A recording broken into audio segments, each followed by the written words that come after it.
I want you to check your pockets right now. Is your phone in your pocket as you watch this video, or maybe you're holding your phone up and watching this video?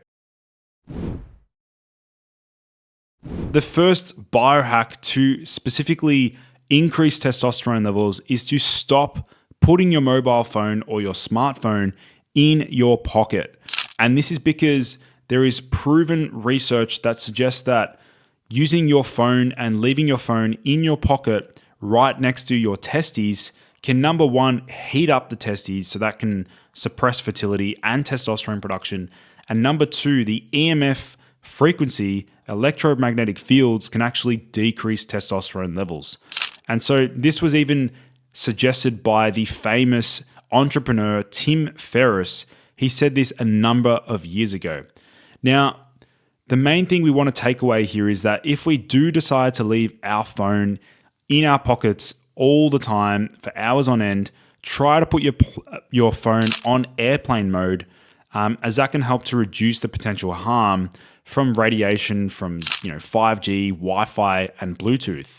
And in addition to that, make sure you also turn off Bluetooth on your phone as well if it's in your pocket. So this is really crucial to understand. And we can see that, as I said before, even Tim Ferris, the great entrepreneur, has actually said this in one of his videos. Just take a listen to what Tim Ferris said. Here on sexuality, you also noted that you've stopped carrying a cell phone in your pants pocket. Can you tell us why? I can, and this is actually, I struggled with whether to include this or not, because the whole cell phones will kill you and this, that, and the other thing, most people associate, as I did, with like your Aunt Becky, who also likes crystals, and it's like, oh, please, I'm not going to put like tinfoil on my head to protect me from the aliens. I'm not going to do it. But I was interviewing a very famous strength coach named Charles Poliquin, and he had noted in one of his interviews that he associated low T values, testosterone, with athletes who carried their cell phones in their pockets. So I asked him. Tim Ferris is referring to Charles Poliquin, a very well-known and respected bodybuilder and strength coach.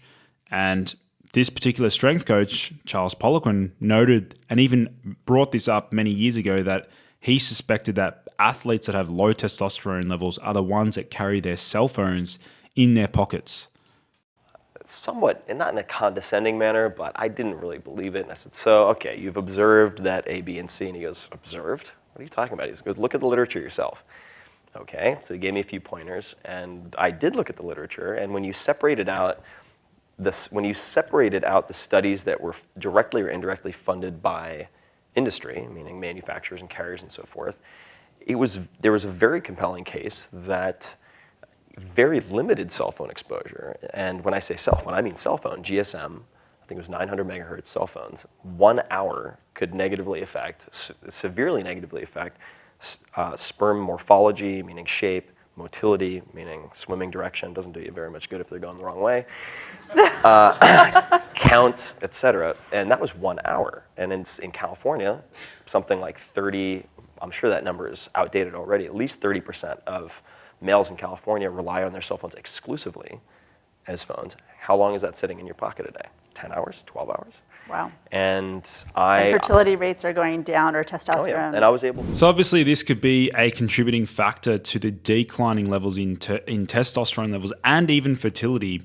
Although it's not the major driver, obviously there are many other factors contributing to this decline.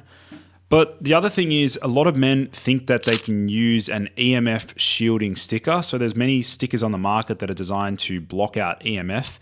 You can see this one here. There's many different varieties.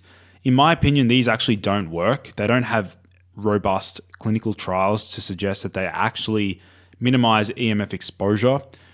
So definitely don't think that by sticking a simple sticker on the back of your phone, that's not really going to make a difference. So please stop putting your cell phone and leaving your phone in your pocket for hours on end. Ideally, you want to be actually carrying your phone away from your body, or even potentially just minimizing putting your phone in your pocket, perhaps even putting in a backpack. That might be even more beneficial, or maybe even in the front pocket here. But then the argument goes, oh, what about the EMF exposure? It's going to damage your heart and thicken the heart or damage the heart. Ideally we want to keep our phone on airplane mode. Guys, listen up. I'm sure you're aware of the importance of personalization when it comes to optimizing your health.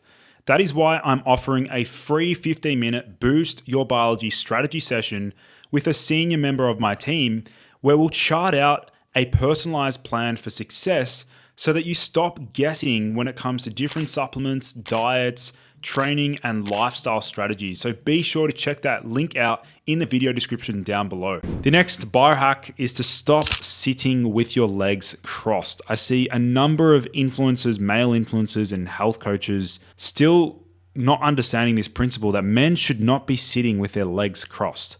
I mean, I actually want to ask you guys right now, are you doing this right now? Are you sitting down watching this video with your legs crossed? If you are, you're literally squashing your balls up against one another, increasing testicular heat, which increases heat shock stress, which directly increases the temperature of the testes, which suppresses spermatogenesis and also decreases testicular functioning. So do not sit with your legs crossed. It is not the best way to sit. In fact, the most ideal way for men to sit is actually to have their legs spread out. This is how men should sit, and this is the alpha seated position. This will help to keep the testicles cool and minimize overheating. The next one is similar to this, is actually to ice your balls.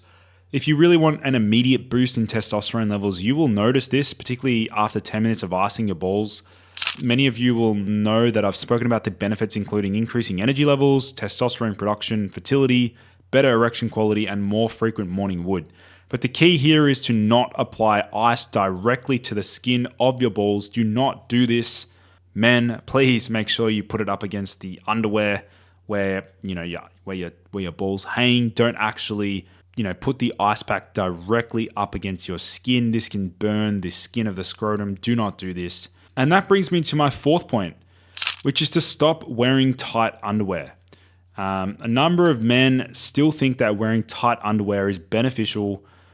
This is not beneficial. I mean, wearing tight underwear will actually decrease circulation to the testes. It will actually cause compression, restriction of blood flow. It'll cause testicular overheating. Deliberately buy underwear that is oversized. And even in addition to that, we want to be avoiding wearing polyester. Polyester can also decrease testosterone levels. I'll be doing another video on this particular topic. So these are fast ways to boost testosterone levels naturally.